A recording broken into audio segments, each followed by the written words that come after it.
After Carolyn Small led police on a 20-minute low-speed chase through Brunswick in June 2010, a Georgia state trooper brought the chase to an end when he spun her car out along a residential street. With Small's car hemmed in by a utility pole and police vehicles, 2 Glynn County police officers fired 8 bullets through her windshield.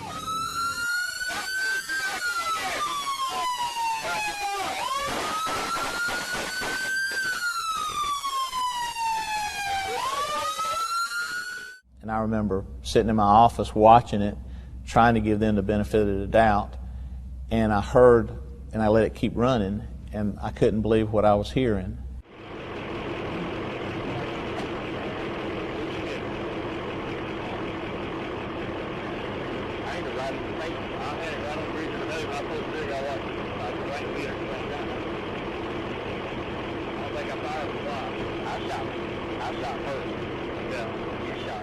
And then some person comes up and asks, do I need to render aid? We find out later that's a former EMT or fireman, and they just nonchalantly said, no, she's dead, and then she lives for 5 more days. Did the officers murder the unarmed mother of 2, or were they justified? A Glynn County grand jury in 2011 cleared the 2 officers, Robert Sasser and Michael Simpson. When you have a case, anytime an officer uses force, you have to look at the facts, and you have to look at everything you can, and then apply the law accordingly.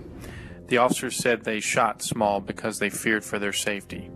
The case hinged on whether the officers' fear was reasonable, considering that Small was hemmed in so tightly between the utility pole and the police cars. Their statement to us was, well, we thought she could turn and come through the gap and hit us.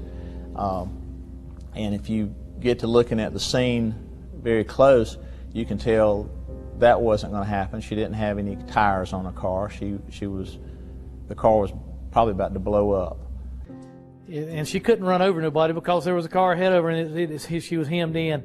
I think I seen most everybody voted for the officers, and I think I might have voted that way too. I said, well, should I do? But when I walked away from there, I said, I think I voted the wrong way. The GBI and Glynn County Police clashed during the investigation. Glynn County Police accused the lead GBI agent of being unfair and biased. GBI officials thought the Glynn County Police Department was interfering with their investigation.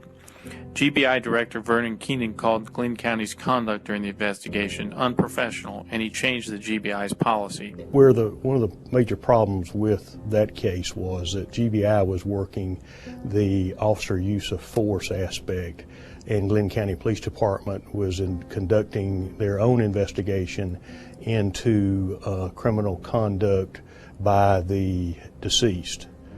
So it's actually two separate investigations going on simultaneously, and some of the investigative steps came into conflict, and it's something that is not acceptable in today's world, and we no longer will be party to different investigations going on simultaneously.